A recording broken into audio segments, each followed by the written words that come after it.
waking up to another foggy day, and I realize I'm on a schedule for once. Instead of taking the Kings Highway around Lake Huron through Sudbury, I'll be cutting through Lake Huron to end the day in Bruce Peninsula National Park. I just need to make it before the ferry.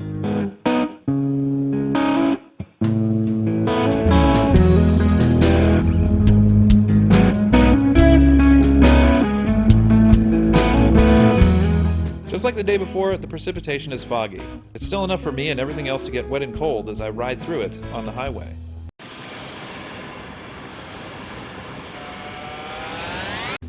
It's not uncommon for fog to form on this side of the lake.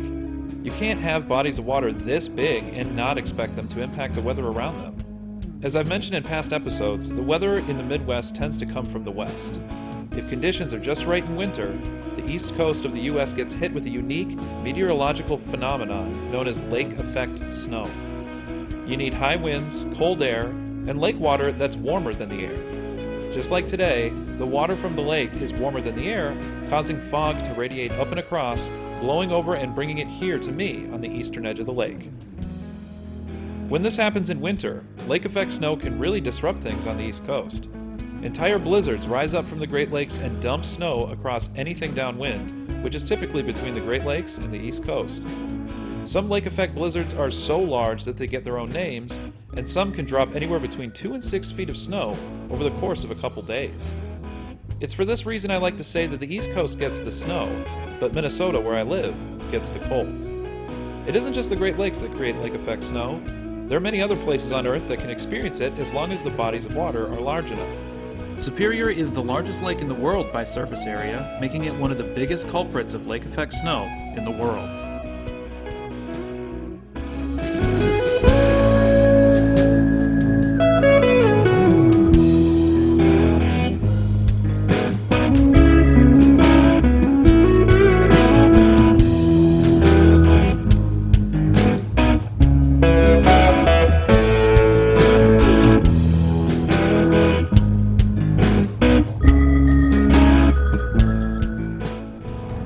So I've been making my way across the northern coast of Lake Huron. I got some breakfast. First off, the whole day at the very beginning was just clouds, so I got like really wet. But thankfully it's been, again, the only kind of precipitation that I've gotten today. It's been blue skies since then, and I started passing through territory that's inhabited by Mennonites. I started seeing signs saying horse-drawn carriages. I saw a 7-year-old boy with a straw hat working a plow, pulled by 2 horses. It looked like something out of the 19th century. It's pretty crazy. I am almost to the ferry. I think that's probably in maybe 120 kilometers from now. All right, I'm gonna hit the road again. Yeah, it's time to go.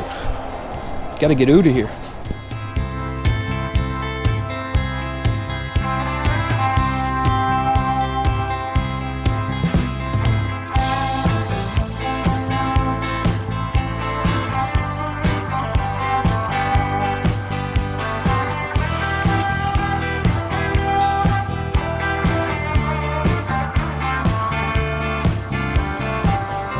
So I'm on Manitoulin Island now. I'm going to be taking a ferry and then crossing over Lake Huron to the southern side, the Bruce Peninsula. The Bruce Peninsula National Park is there, and I'll be staying there for 4 nights to get in the national park feel of Canada. Manitoulin Island is actually a part of a series of islands and a whole archipelago that takes up the northern part of Lake Huron. There's a lot of stuff for family fun of all ages. It's a very touristy spot. And I kind of equate this region to the North Shore of Minnesota, or the Apostle Islands of Wisconsin, or Door County. They're very touristy locations that have a lot of resorts where the population doubles during the summer, essentially. By the way, Highway 6 on the way down here was an awesome highway. Curvy, up and down. I would definitely suggest that for any bikers out there.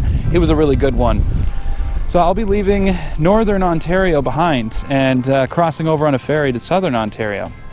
It's going to be a big switch. I'm going to be moving into the now more populated part of Canada.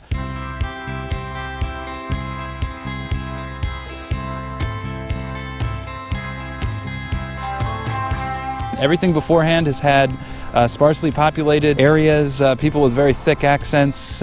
Much like rural parts of the States, there's people with big trucks and people that wear camouflage year-round, all day. It's, you know, there's a style and to rural areas in Canada, much like there is in the States.